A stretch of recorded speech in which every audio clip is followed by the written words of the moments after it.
Hi everyone, this is Ethan with Gringo Campesino. So this is part 4 of the farm tour. This is the back of the house. This is where I keep the sheep and the chickens and planting some more trees, and I have a compost biodigester for my toilet. So you can see behind me, this is the river. So I'm right next to my house. When I spin around, you'll see some newly cleared area, and then my chicken shed and the back side of my house. So let me switch cameras and I'll introduce you to what I have. So this is the way I actually live. I think in a lot of videos people do excessive cleaning before they're showing anyone on videos. And that's great, it looks good, but I like to show people how you will probably actually live, because you just don't have time to clean everything on a big farm. And there's a lot of things that you're just saving for later. So you can see I have this big wood pile that's from clearing out a lot of these dead branches on some of these mango trees, and I have a guanabana tree and some lemon trees, making some space. This was mostly brush back here, so planting more lemon trees. You can see back here the view of the mountains. You can see some of my sheep over in this area. They're chilling out, chewing their cud. So let me introduce the biodigester. When I moved in, the toilet and the kitchen drained directly into the river, as is traditional in a lot of these villages. So I don't have the mass of waste to fully inflate this yet, but I installed this biogas digester.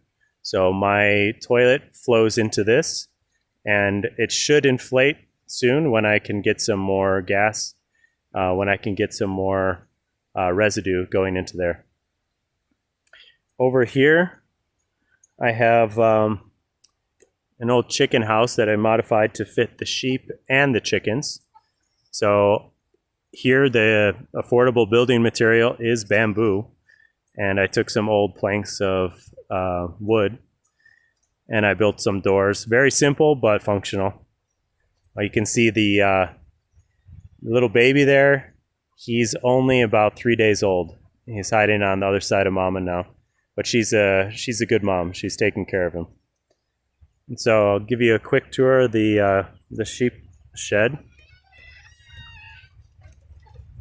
So this guy, nice guy, but he's unfortunately ready for the chopping block. So using old scrap material, old tire, watering cans, things like that.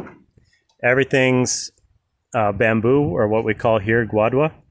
I put a concrete floor in here to drain to the biodigester. And over here, you can see somewhat unfinished chicken area. So I need to put in a concrete floor so this can also use the waste in the biodigester to create some gas and some compost. And back over here, I have to keep an eye on this male here. He enjoys ramming me in the ass or the back of the knee, which is not super big, can't knock me over, but it's not comfortable. So you can see in the back of a lot of farms, saving materials. I have some old tin over here. This tin will be used for a firewood shelter. And let me walk back here. More firewood that I will probably use in the campground. And over here is the compost piles. So with the compost piles, there's two objectives. One, to create a lot of insects for the chickens. So the chickens will scratch and they'll have a lot of food back here. But also I will use the compost around the farm on trees and plants and the coffee. And so back here, this is where we will start part 5, because this goes back into the coffee area.